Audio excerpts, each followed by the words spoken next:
My name is Julio and this is my story. 2015, my father was killed by a young man. Fast forward to his trial several years later, I met a man that had a similar story and spoke about how he went through the victim offender dialogue process.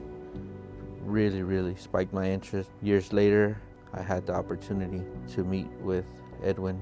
It changed my life, of course, and in a lot of those ways that I didn't even expect it. My father was born in Sinaloa, Mexico, came to the U.S. when he was 18 years old. I'm his firstborn child. My father was very hardworking. He worked the fields. Growing up, all my memories of my father were him teaching me something, how to work, how to fix things, how to cook, how to take care of myself. Being a hardworking man, he taught me how to work. My father was just the life of the room, make everyone laugh, would go out of his way to help anyone. My father was killed in 2015. I met Edwin at Centinela State Prison, which is about 8 years later. When I first saw him in court, I believe it was like before trial, preliminary hearing. I didn't feel anger. I actually felt really sorry for him, and I felt that part of me was like on his side during trial. I just felt really sorry that he would have to be spending the rest of his life. Not only was my father's life taken, but his life was being taken in a sense as well. I don't wish incarceration upon anyone. I've had a glimpse of what that can feel like, and broke my heart in a sense. I also saw that he didn't have hardly any support from his family. I probably only counted like 2 or 3 people in support for him.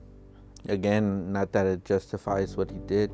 His actions did lead to my father's life being lost. Part of me was hoping justice to be served, and part of me was hoping a light sentence. I was at the same time, you can say, contradicting myself and my own thoughts. This is not something that we're trained to experience, so everything was all new. Having met the facilitators from Men Collaborative really helped me structure my feelings, my thoughts, and the words that I wanted to share with Edwin the day of meeting him. Overall, from beginning to end, my experience with the victim offender dialogue, the preparation process that you guys structured in meeting with me and following up with me. In a sense, you guys built the car and allowed me to hold on to the steering wheel, so that helped me a lot. Feeling that I can be in control of the time that we were going to be allotted for me to have that dialogue with Edwin. At first, my mission was initially to go there and let him know that I forgive him and help him remove these weights, remove this burden. After meeting him, I realized that it brought me much healing in areas that I didn't even expect. As a man growing up in the environment that I did, in a violent community, gang-infested streets of Los Angeles, I could have never pictured myself telling someone that I forgive them for taking my father's life. Beginning the process to the bod, I had already made my decision that I could forgive him, but the day that I actually told him those words, I feel that I broke this barrier, a scale that was surrounding my heart, and allowed my heart to flourish, my feelings to flourish a lot more. I felt that I had a breakthrough. I didn't expect that to happen.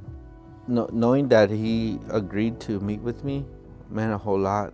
I know it takes a lot of courage on his end.